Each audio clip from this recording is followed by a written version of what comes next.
I was paying for.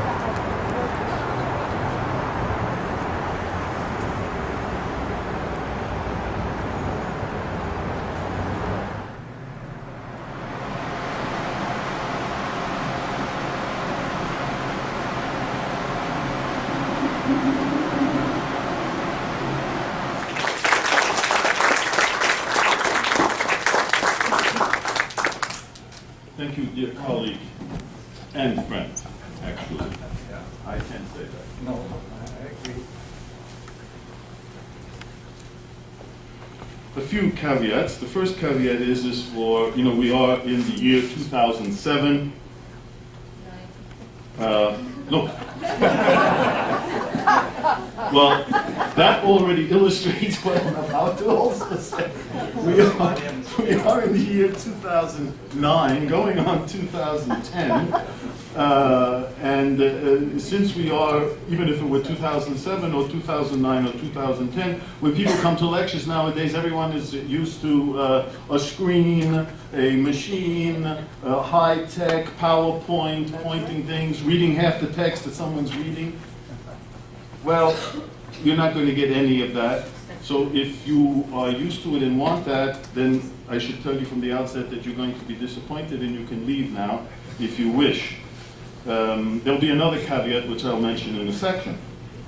But how did I come to the topic that I'm speaking about today?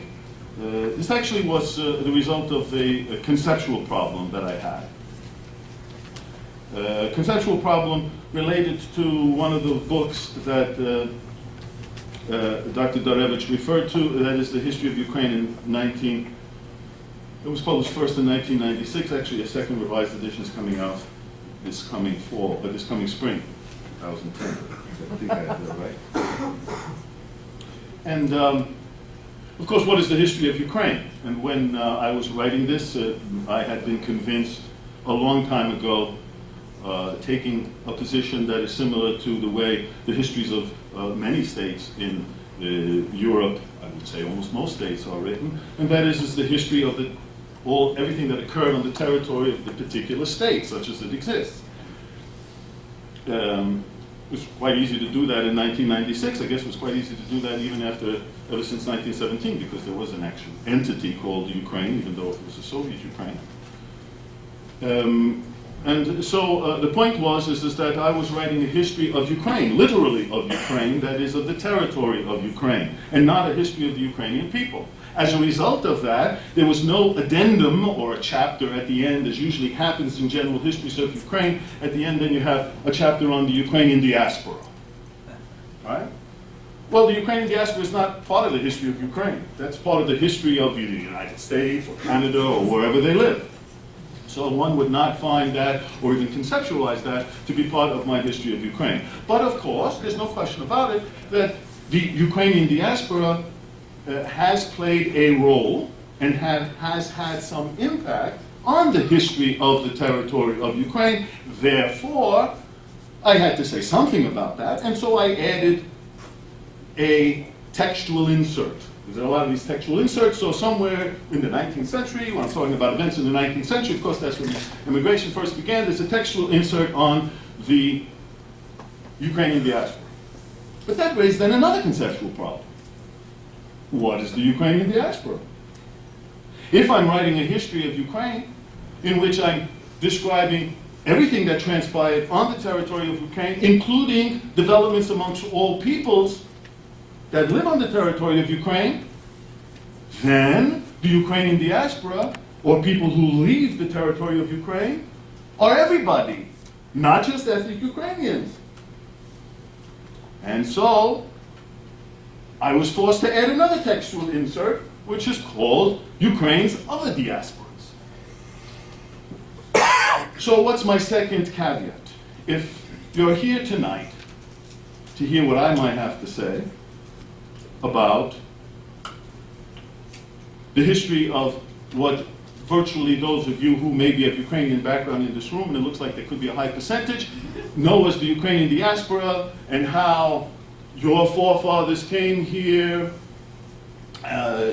in the late 19th century, thank you, to northeast United States and central the plains of Canada, and then in subsequent waves after World War I, and then of course the wave of displaced persons after World War II, and how they set up organizations, and how they created communities to preserve their culture, and very successfully, I might add.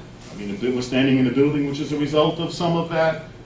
I'm not going to be talking about that tonight. And so therefore now truly, if any of you have come to listen to that, and besides you don't need my take on that, there's a lot more specialists who know more about that subject, then you can also leave.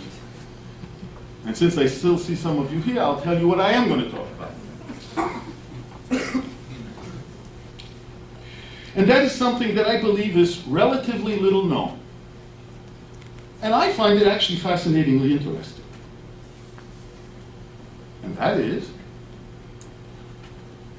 the history and development of those peoples from Ukraine who live in the diaspora and who are not of ethnic Ukrainian background. Actually, most ethnic Ukrainians probably don't know anything about them. So I picked that subject when I was asked to speak tonight. And as I just said, this formulation of Ukrainian diaspora almost always refers to communities of ethnic Ukrainians and their descendants living in various places outside Ukraine, and not just simply in North America, I might add. But since Ukraine is made up of, and has always been, and still is, the percentages may have changed over the centuries, but still is, and has been certainly in the past, comprised or home to, which is important, the homeland of many different peoples. It has therefore generated these various diasporas from Ukraine. Now, of course, there are a whole host of peoples living in Ukraine, and there are a whole host of peoples who emigrated from Ukraine.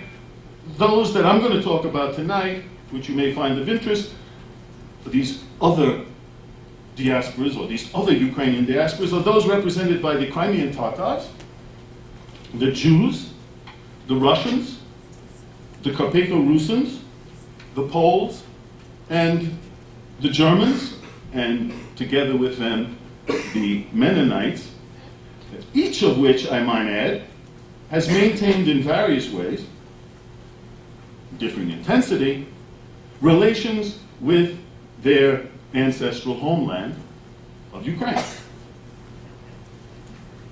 Now, the first group to experience large-scale emigration, probably will all be surprised, as I was, and also, by the way, as we're going to see, probably the largest emigration from Ukraine. See if you can know which one I'm talking about. You'll have about a second and a half before I mention it. So this first group, this largest group also in the end, were the Crimean Tatars. Some scholars have suggested that between 1783 and 1922, no less than 1.8 million emigrated to the various lands just to the south, or initially yes, actually, I should say, you'll see in a second, just to the south of the Ottoman Empire. Actually, their exodus began already in the 1780s.